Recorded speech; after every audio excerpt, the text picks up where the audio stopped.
mes likes, je mets un énorme TW sur cette vidéo. Je vais demander à toutes les personnes qui la voient de la republier, même celles qui ne m'aiment pas, pour la simple et bonne raison que je vais dénoncer des faits graves qui me pèsent sur la conscience. Faire la story time d'un de mes plus gros traumas qui est ressorti il y a pas très longtemps suite à des messages qu'on m'a envoyés. Soyez prêts, les faits vont être graves. Je sais pas si c'est grave ou pas parce que j'ai trop de détachement avec, mais je vous laisse en juger en commentaire. Enfin bref, il y a 4 ans de ça, je crois, ou 5 ans, à ma 2e année de lycée, donc en première. Faut savoir que je n'étais jamais invitée aux soirées, je n'avais pas trop d'amis, j'étais vraiment juste amie avec les profs. J'étais genre la fille un peu bizarre, genre la paix du village qui s'assume beaucoup trop. Enfin, j'ai eu toujours une réputation archi bizarre. Enfin, très mauvaise. Donc j'avais pas d'amis, j'étais pas invitée aux soirées. Et un jour, c'était au tout début de l'été, il y a un mec qui s'appelle Louis, avec qui je parlais un peu sur les réseaux et tout, mais qui me connaissait pas trop parce qu'il était dans un autre lycée, qui m'envoie un message et qui me dit ouais, ce soir il y a une soirée, est-ce que tu veux venir? J'étais en mode oh my god, j'étais trop contente. Logiquement, j'ai accepté. Le problème c'est que mes parents ne m'ont jamais laissé aller en soirée jusqu'à mes 18 ans, et même 18 ans j'ai dû me casser de la maison pour qu'ils me laissent. Du coup je lui ai dit d'accord, sauf qu'il faut que mes parents dorment, que je fasse le mur et qu'après que quelqu'un vienne me chercher.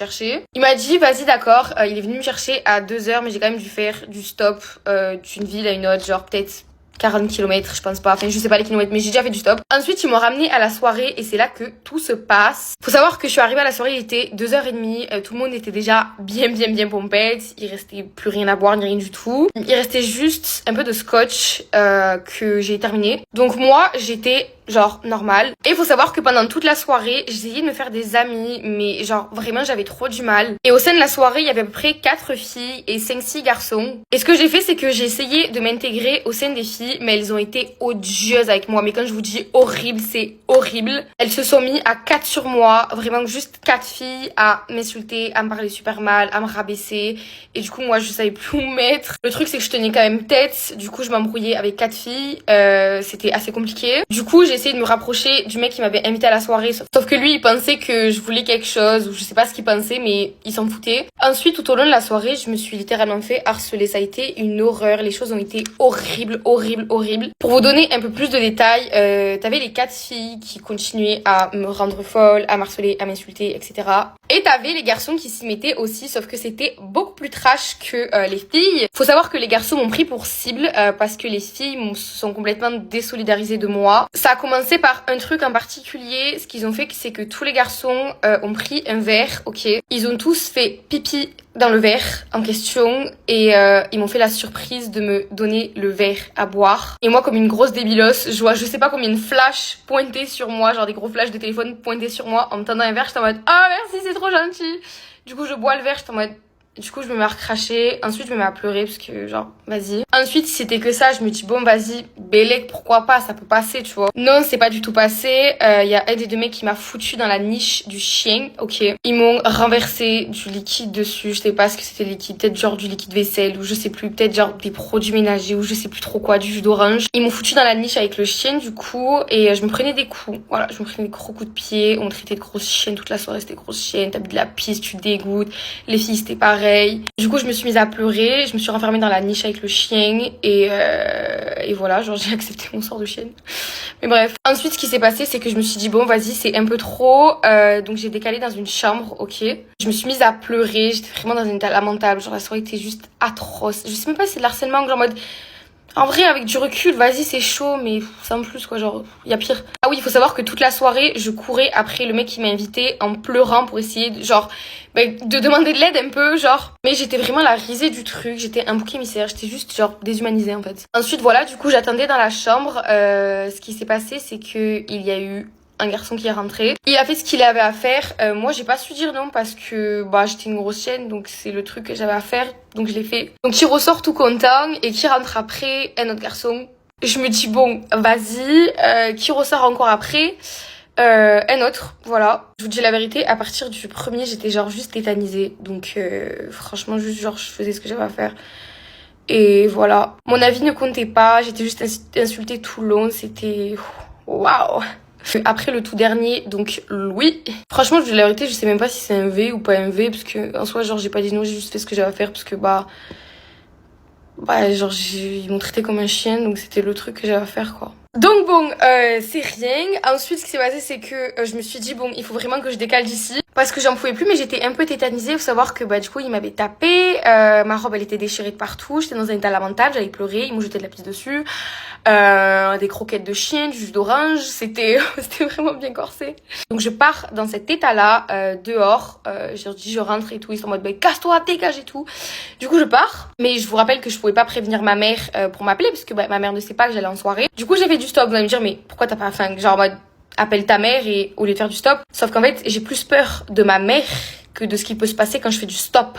Du coup, j'ai fait du stop dans cet état-là et il s'avère que 2 personnes m'ont ramassé, 2 hommes d'à peu près 40 ans m'ont ramassé en stop qui eux aussi sortaient de soirée, qu'ils étaient très pompettes, on va pas se mentir, enfin beaucoup trop pompettes, on va pas se mentir, au volant et tout, c'était excellent. Et en gros, ils m'ont dit un truc, c'est que si je fais pas ce que j'ai à faire, je ne rentre pas chez moi. Ils ont fermé les loquets de la voiture. La tête de ma mère que je suis pas, vraiment je vais pas chialer, c'est un truc de merde, genre y a pire dans la vie. Donc je leur ai dit non, je me suis mise à chialer comme d'hab, j'ai envie de dire, la meuf elle vraiment elle chiale tout le long quoi.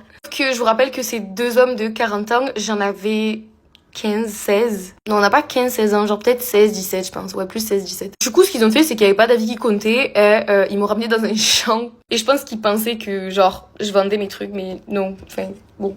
Du coup ouais, ils m'ont ramené dans un champ, ils ont fait ce qu'ils avaient à faire, t'en avais un qui me tenait, l'autre qui faisait ce qu'il avait à faire, un autre genre à tour de rôle, c'était... Du coup, ce qui s'est passé, c'est que j'étais genre tétanisée, mais vraiment juste tétanisée, j'étais morte, genre la vérité. Et à partir de ce moment-là, il y avait plus de lilas, plus de rien du tout. Ils m'ont laissée genre inconsciente dans le champ. Ils sont repartis comme si de rien n'était. Et ce qui s'est passé, c'est que je me suis fait ramasser par un mec qui passait par ici, qui m'a ramenée en camion à l'hôpital. Et ensuite, ma mère l'a découvert, je me suis fait encore plus éclater. Alors que, vas-y, je me disais quand même de super blagues les trucs. Du coup, voilà, je vais vous mettre les conversations ici. Genre, j'ai pas vraiment genre toutes les preuves, mais du coup, j'ai le témoignage de Louis qui confirme ce que je dis. Donc, voilà, je vous montre, c'est exactement ça. Tu veux quoi Moi, j'ai pourri ma vie, presque 4 ans encore, ça me pourrit encore. Qu'est-ce que t'as encore? C'est plus Ryan, je vais vous montrer le Insta de Ryan, ne vous inquiétez pas. Ce gros message, vous pouvez mettre en pause, et vous inquiétez pas, il n'y a rien d'ironique. Voilà, parce qu'il faut savoir en plus ce qu'ils ont fait, c'est qu'ensuite ils ont fait un groupe. Parce qu'ensuite, quand j'étais à l'hôpital, ils m'ont fait des tests et tout pour savoir si j'avais rien chopé et ils se sont rendus compte que j'avais le Covid. Donc ils ont fait un groupe pour me charcler de leur avoir refilé le Covid. Parce que du coup, j'étais à leur soirée, tout le monde a eu mon Covid. Juste ça, genre vous m'avez tous insulté, rabaissé. Mais je pensais que c'était une embrouille entre go. Elles sont 4 contre moi. Genre le mec, je lui explique, il me fait ah ouais, ça doit être chaud, hein. T'as des séquelles physiques. Donc voilà, ensuite je suis allée à l'hôpital, il y avait énormément d'ADN. Concernant les jeunes, j'en avais rien à faire, je vous la vérité, je me suis même excusée de leur avoir donné le Covid. Je sais pas si vous vous en rendez compte. Et j'étais, je sais pas, genre, ma tête est trop bizarre. Il y avait tout plein d'ADN dans ma pépouze, mais ils en ont retrouvé 2 d'hommes assez vieux. J'ai porté plainte et j'ai eu une indemnisation financière. Je sais pas si vous vous rendez compte du cauchemar, genre en mode, dans un champ. Ça me met trop mal, mais vite ma mère que je vais pas pleurer. Ensuite, suite à ça, j'ai fait une TS et j'ai passé tout l'été en HP. Ensuite, à la rentrée, j'ai eu un dédoublement de la personnalité post-traumatique. Tout ça pourquoi? Parce que j'étais en mode, mais wesh, arrêtez de dire que je suis Lila. Lila, elle est déjà morte, vous l'avez tuée. Et le truc, c'est comme j'ai rigolé, genre même là, au vrai de vrai, je me dis, genre, j'ai vécu pire. Je pense en vrai, top 3 de mes traumas, parce que vas-y, genre, mode des 5 dans la même soirée, c'est quand même chaud. Mais ouais, genre, non, top 3 de mes traumas. Ouais, top 3 de mes plus gros trucs qui me sont arrivés dans ma vie. Mais du coup, voilà, c'est fini, fin de la story time. Je me rappelle plus du tout des filles qui étaient présentes, parce que je vous rappelle que je ne connaissais personne, ok? Juste de visage. Je crois qu'il y avait un Louis, un Ryan, du coup. Mais lui, apparemment, il était parti bien avant. Voilà, alors lui, je vous dis la vérité, pompon sur la Garonne. Voilà, c'est genre minimisation des faits au max, genre il minimise tout en mode ouais, non, j'étais pas là, ouais, je suis partie avant et tout. Mais voilà, du coup... Donc voilà, j'espère pas trop vous avoir choc barre. Mais c'est des trucs qui font partie de ma vie et au moins c'est dénoncé, voilà. J'espère juste que toutes les personnes qui connaissent les gens que je viens de citer ne les voient pas comme des petits anges et tout. Parce que ça n'est pas du tout le cas. Voilà, bisous my life.